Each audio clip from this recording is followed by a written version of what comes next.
Clarity is key, Yeah. and the worst thing is not to know or to be up in the air. And like you'll know if you left the practice if you think if I think you had a good day or not so good of a day, or when you come back the Right. next day. And I think one of the key things, at least for me as the head coach of Duke men's basketball and our staff, is also the communication from our staff to our players. Coach, how would you describe your leadership style or maybe your leadership philosophy as you stepped into this role? Well, I think the first thing when you talk about leadership is when you're in that role, it's about serving. Like it's not about yourself. And I've been fortunate to see, one of the best leaders in the world up close, and Coach K. It was always about others around him, the way he treated people, the way he was there for them. And so that's really the most important thing for me. Like you have to, in order to serve, you have to care. Like I care about my guys on the team, care about our staff, and then I know no other way but to be direct. That doesn't mean you're yelling that all the time. That doesn't mean, although there's moments for it where you have to show your passion. To me, it means you're telling the truth, whether they want to hear it in that moment or not. And Yeah. I've been really fortunate. It takes work, but also to build some really trusting, good relationships where you can have those times of growth come from direct confrontation. And confrontation doesn't matter if the other person isn't willing to hear it. And so for me, I think if you saw me coach on a day-to-day basis, I think any of our players would tell you, to the point, direct, may not bat 1,000. I don't think any of us do. Sure. But you know where my intentions are coming from, which I think is the most important thing.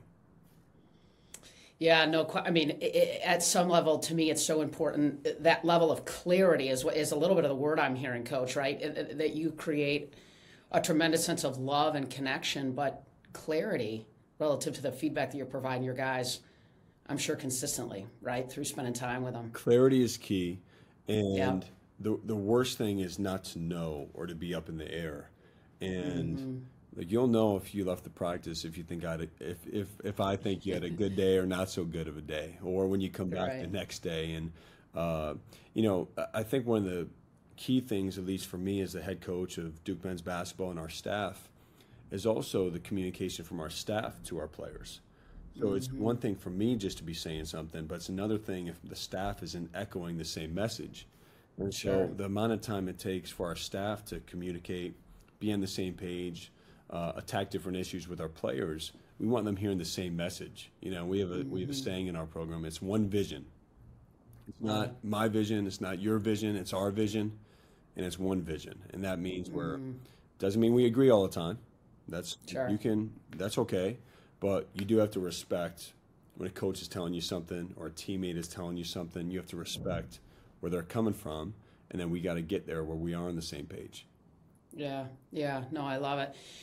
From the outside looking in, right, you played at Duke, you're a star at Duke, you joined Coach K's staff, you're a successor at 34 years old, but you faced some adversity along your journey. Can you kind of help me? People see people when they get to this moment, but what they don't see is all the work that it took to get to where you are. And I know you've had some challenges along the way. Maybe you can share that a little bit. Yeah, I'll never forget, like along the way, really through my entire basketball career, I'm not going to take you all the way back to fourth or fifth grade, but I remember going to play. Well, I guess I am because I'm starting to talk about it. But in fourth and fifth grade, I go to Orlando for the first time, AU Nationals, get to play against the best players in the world. And my team lost every game. Like I was the biggest guy in the team. I was a center, guarding guys like 6 inches taller than me. Got our butts kicked, and Right. I think back to, my freshman year of high school. We go downstate. I missed the game-winning shot to go to the state championship, and I'm on the floor, in front of the newspaper, crying while the other team is celebrating. I think back to my freshman year at Duke. I thought we were going to win 4 national championships. It was always a dream of mine to be in one shining moment. The video that comes on right after the tournament, and Sure. Luther Vandross, and anyway, And my first time being in One Shining Moment was having a game winner hit over me. We got upset in the first round of VCU, and I'm watching the tournament afterwards, and that was my first time. And so, Wow. again, been fortunate to be a part of later a state championship, national championship. I had a professional career that started off with getting mono in the pre-draft process. Lost about 15 pounds, gained some weight back, and signed with Miami Heat in Summer League. My second game with them, I got poked in the eye and lost all the vision in my right eye immediately. I regained partial vision the next day, and to this day, I haven't regained any since. I'm legally blind in my right eye. So I played 3 years professionally with one good eye with having vision in it. But I can tell you that the thing that I never lost along the way was belief. Like, I I always love it. believed that my team was supposed to win. I don't care who we were playing or what the circumstances were. That's something I've always just had in me. And that's why I've loved basketball. It's a team sport. It's a sport that's constantly going back and forth. You can turn the ball over and you can get your ass back on defense and get a stop, Right. right? Like, it's not Sure. in baseball. I would play and I would strike out, and I couldn't wait 3 more innings to get back up to bat. And Yeah. so I'm proud of the journey more so than the results, because along the way, as you know, Molly, like with the journey, it's says a lot about your character and the growth that you made. And I feel I've made a lot in my life and my career in this short time span. Yeah, absolutely. And you're just getting started, right? I know that's probably how you think, right? I mean, it's awesome to be where you are. It's an exciting opportunity, but you're just getting started. At what point in your career, from a coaching perspective, did you sort of think, I'm ready? I can take this job over. I can lead this team in this prestigious university's program.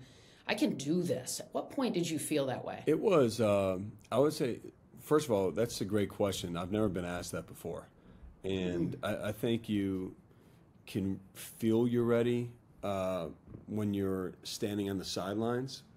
But when you're really in the mix of preparing to be a head coach, you realize what makes you ready or doesn't make you ready. And, the pandemic was a big thing for me in my life, for all of us, by the way. I'm not getting into Sure. that aspect.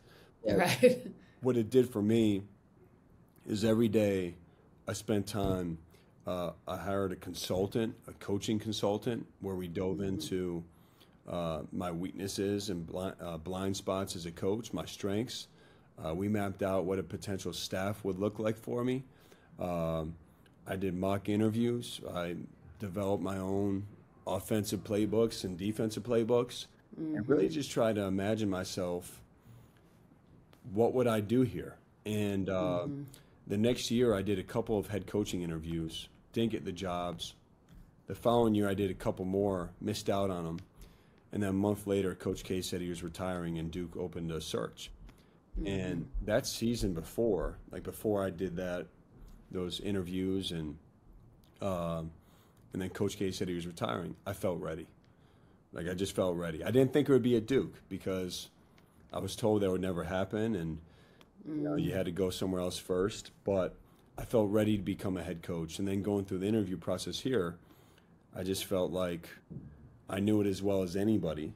That didn't mean I knew it more necessarily, but I knew it as well as anybody what it takes to be successful at Duke, because of my timing, because of the opportunity with coaching here the last 10 years, which is the game has evolved so much. Sure. I felt very confident with this opportunity. Well, and I've heard you talk about how you want to show up and coach and be and lead the way you authentically are, right? And I love that, right? Because there's so many people that are like, whoa, how are you filling Coach K's shoes? Are you going to do things like him? No, I'm going to be me and lead and show up like me. Where do you think that comes from inside of you? Molly, I would just say I've always been pretty secure in who I am. Like, I know who I am. I know who I'm not. And you mentioned my leadership style. I should have said the first and most important thing is to be authentic, because if anybody feels you're not being yourself, you've already lost. Like, it's over. And I find myself, this is such a unique transition, succeeding Coach K, and he's been a huge role model in my life for a long time. And so in being authentic, I think you can try to show where you're not alike, when in reality, you're going to do a lot of the things that are similar because you grew up under him, as a player and as a coach. Right. So Sure. I've learned, like, I don't shy away from a lot of the similarities too, because the beliefs and the values that we have, they're pretty much all the same. And that's what I've learned and what I know and believe and want to continue to teach our players. But I think it's natural to want to stand on your own. You can still stand on your own while having similarities. Naturally, there'll be some differences too. Yeah. And I mean, Jon, you're the youngest high major coach in the country at a program like Duke. And obviously the college basketball landscape has changed a ton. The transfer portal, NIL, I mean, it's rapidly changing. And what are some of the ways, though, that I would imagine this has been an advantage for you as you step into this role? Well, I feel there's an advantage with being able to connect.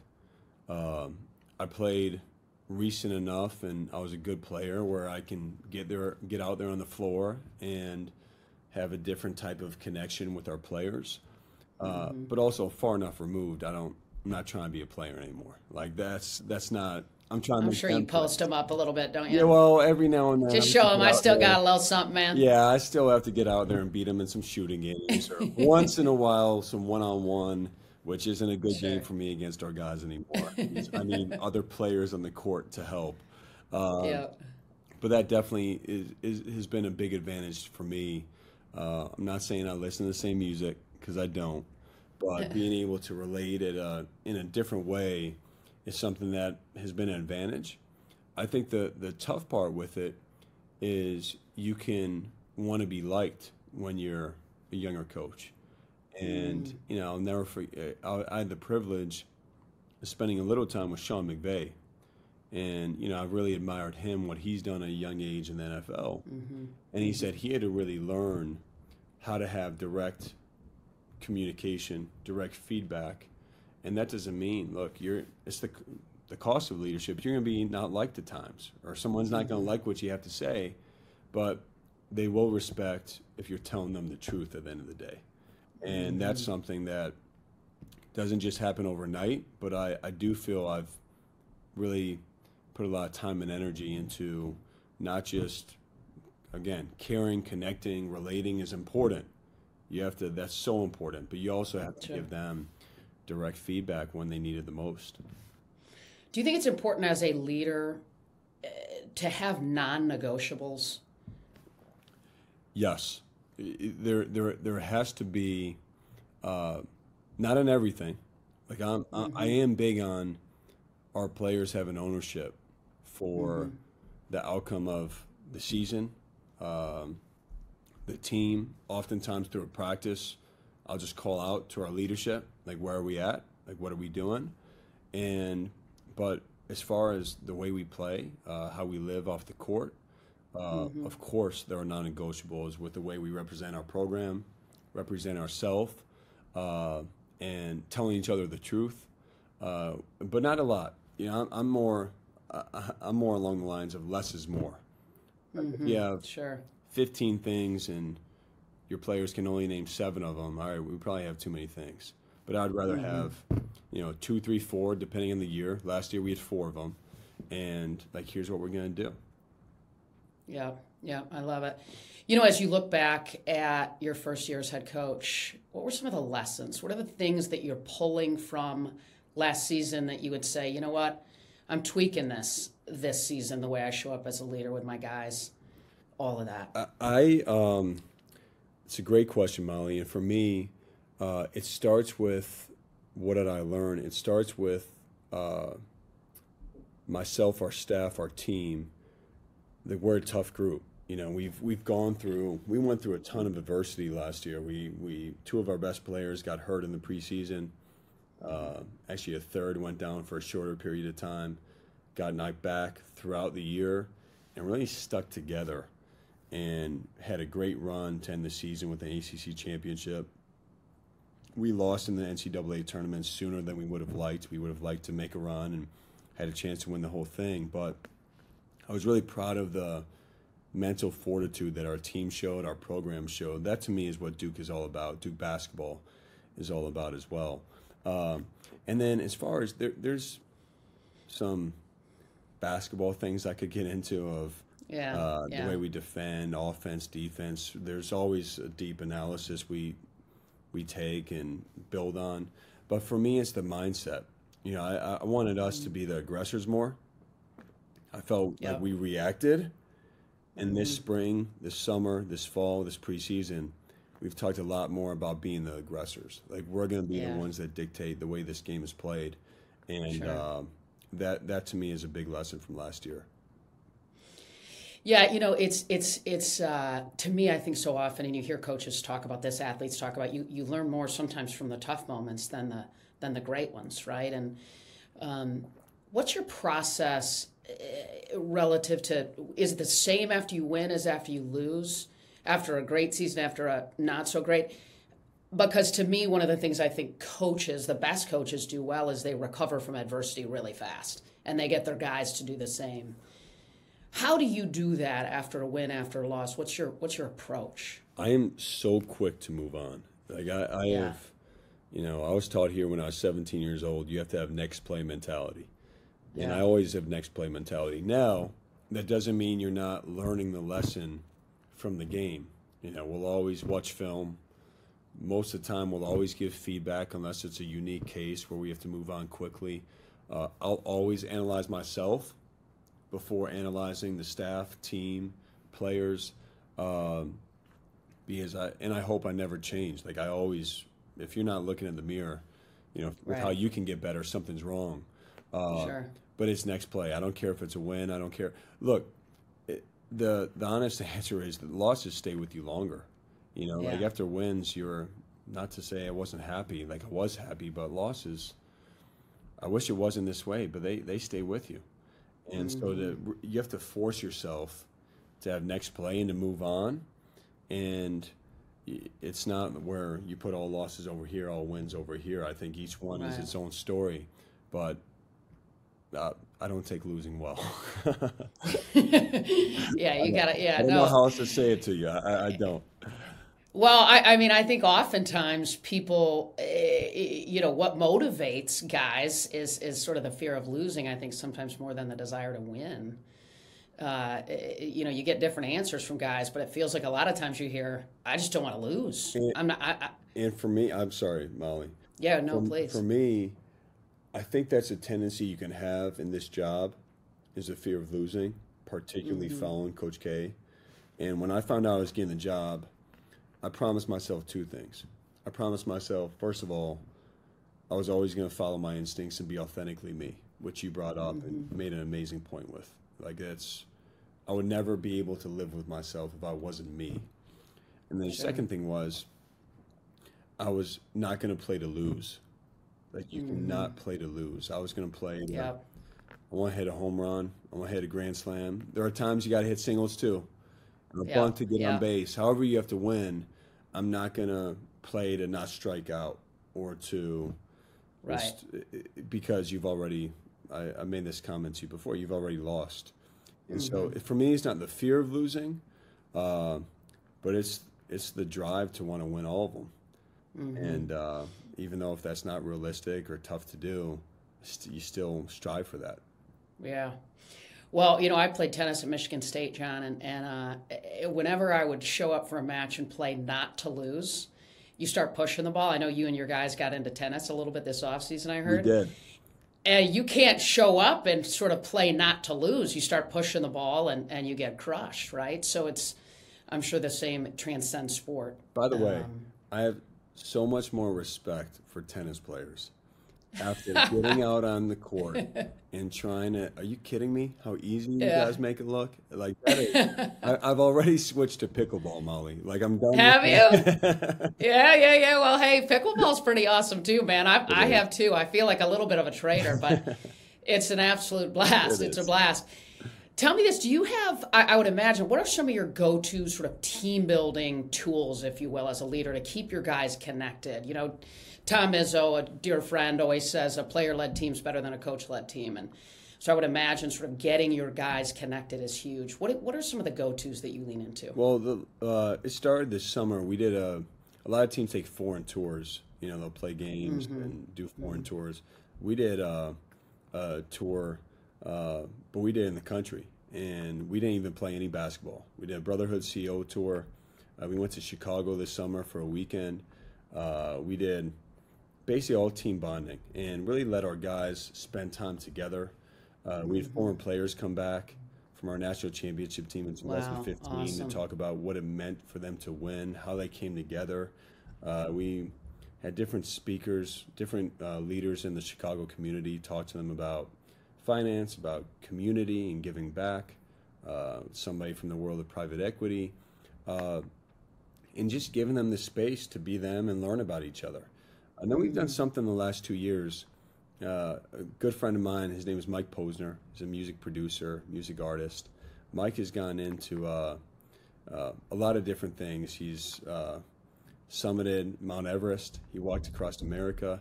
But he also is big on meditation, does Wim Hof breath work. And he's come to Duke the last 2 years. We've done the breath work as a team, and it's brought out incredible emotion from a lot of our guys, different emotion. And they've really opened up with each other, with us, and that's been an amazing thing that we've done. And we'll continue to do that with Mike. How do you motivate your guys on a consistent basis, day to day, relative to keeping them inside of the vision, and fully engaged and motivated in a world where so many of these young guys, there's so many distractions? I think that's the $1 million question. Like, I think you bring up such a great point, because there's more than ever, anybody, this isn't just our players, this is for anybody, the tendency is to be in such a rush. And there's such an expectation for college basketball players to have instant success, to move on to the NBA quickly, when in reality, the NBA is harder to get into than ever. Yeah. Nobody has ever had instant success. Now, again, like Zion Williamson, all right, he had instant success, but he had times in the preseason, like, he got knocked back. Everybody has to change when they go to college. Just like when you turn professional, you have to change. And so the first thing is just reminding them to stay present. Stay present. Yeah. Don't go to where you want to be a year from now. Don't go to where you were. Like, you can't say, all right, this worked when I was here, or, well, that doesn't mean it's going to work when you're here. And then the second thing is try to keep things fresh. You know, like our guys, if you do the same thing over, now again, we do four-man shell over and over again. There are habits you have to build. Sure. But the way we do it, what we're showing, what we're talking about, I love to use examples from different sports. You know, so before practice, often from the weekend, I'll show a football clip from the NFL for college football. I'll show a clip from us in the past, Duke basketball last year, the year before. But just the more we can put different things in their mind and different message, really almost for every practice, I think the better it's been for our team. How do you build the leadership skills, if you will, with your guys, right? I mean, maybe it's your approach to picking captains, which I think just happened, right? Tell me a little bit about how you get them to step up and lead as well. Well, it's harder for guys to communicate now directly. You know, they don't talk as much. They talk, they joke around, but you know, they text all the time, they snap all the time. It's a little different culturally than when I was coming through as a player or before me. And so really embracing each other and giving them confidence to speak their mind. Like, at the end of the day, okay, so your good friend Tom Izzo, I agree with Coach Izzo 100%. Player-led teams are definitely better, but you only get player-led teams if there's ownership and direct accountability, and it can't be just the coach. And so I often, throughout the course of a practice, you'll see some days where I'm on them every possession, and then other days I'll sit back a little bit and give them the opportunity and see if that's happening. And so they have to see what it looks like, though. And so I try Yeah. to set the tone for that. And our guys have really, it's taken them over a year. But I think where I've felt recently, we're really starting to embrace that and develop that from our leadership perspective. Our three captains, Ryan Young, Jeremy Roach, Tyrese Proctor, are great with that. Uh, and it doesn't mean you're yelling all the time. You know, it means you're Yeah. just, it could be, Molly, there was a great play. But the direct feedback and communication to me is everything. Yeah. You know, this job is consuming. I mean, what you are navigating and continue, it's so consuming. How do you take care of yourself? How do you maintain perspective and have healthy outlets? You know, year one, when I was judging myself after the year, evaluating myself, I did not do as good of a job with this. And Okay. what I found out when I exercise, I'm a totally different person. I think we Yeah, all are. And totally. if I wait to exercise in the day, it's not going to happen. It just isn't going to happen. Like, it just, I can tell you, I'm with you. I don't care if I schedule it at 2 o'clock or if it's something's going to come up. It's going to be with one of our players. It's going to be our team. My mind gets distracted. And so I make sure I have a routine with one of our strength coaches. Me and him get up 3 days a week. We left religiously Monday, Wednesday, Friday. If we have to, depending on the schedule, it'll be 6 a.m., 6:30 a.m. We're getting it in. Like, I'm a different Yeah. person. And Yeah. then the best thing for me is to spend time with my kids. It's, Yeah. but without my phone. And so I don't have a job that's 9 to 5 or that turns off when you go home. I make sure I take the time when I walk in the door and then the time before bed. I like to take an hour from dinner to bedtime where I am just with my kids. Like, that is That's it. They have awesome. my attention. I'm putting them, I try to put them down for bed. Even if I have to go back, I'd rather be home, put them down for bed, have that moment with them. And then, because if you're half in, half out, you don't feel good. You're not doing this. You're Totally. not taking care of work, and you're not with your kids. It is. Look. They're the most special ages, Molly. 5, 4, and 1.5. This Awesome. is going to fly by. I try to enjoy Yeah. every single moment I can with the three of them. Yeah. Yeah. My mom always says it's the days that drag, it's the years that fly by Amen. with kids. But hey, yeah, you can't get it back. So I love that level of intentionality. I always think it's not about balance in the world anymore. It's about alignment and intention and clarity. And then we can ensure that we're living into our values, Yes. right? And so that's such a gift for your kids. So listen, I want to honor your time. I'm going to hit you with some rapid fire. Great. And then one last one. So what's your morning routine? You just touched on working out, but anything else? No, I get up early.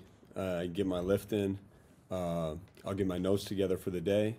I always like to. I try to get a shower just to be clean, Molly, but most importantly to be refreshed. That's To good get to know waked that up, I wake shower. I up. bet. I'm sure you're relieved now. What's your favorite leadership book? Ooh, that's a great question. So I have a couple like personal ones. Like, I love General Marty Dempsey as a book that I love. But a book that really impacted me is Start With Why by Simon Sinek.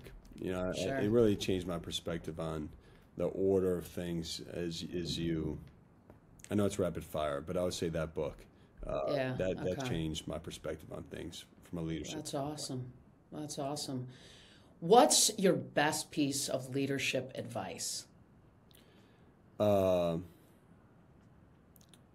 I'll give you something that I learned when I was young, and it's stayed with me ever since. But you got to believe before anything. And I learned from Coach K, failures are never your destination.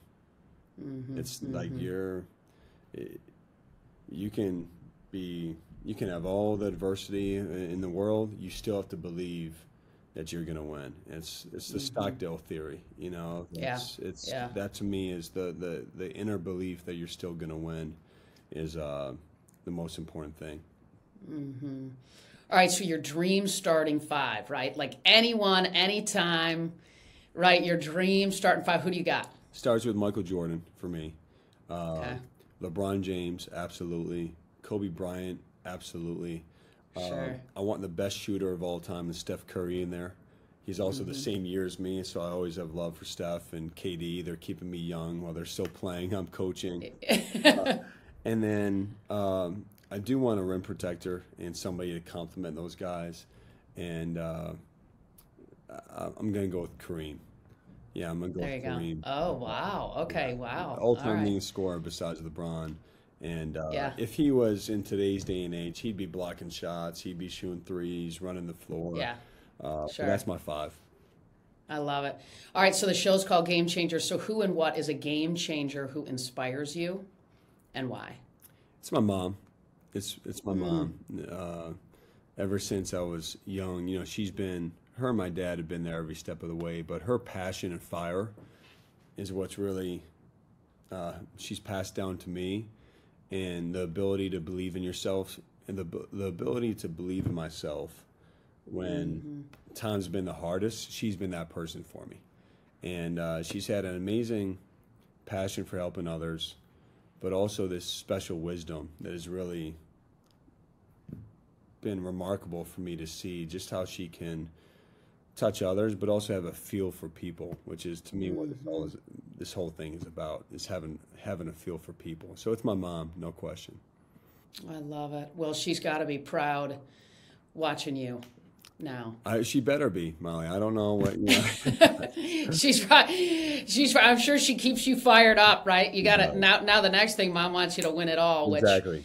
She's on me. listen, I bet. I bet. All right. Well, listen, we'll be cheering for you. Thanks for taking a minute, and appreciate what you do and how you lead and who you are. Thanks so much. Molly, thanks for having me.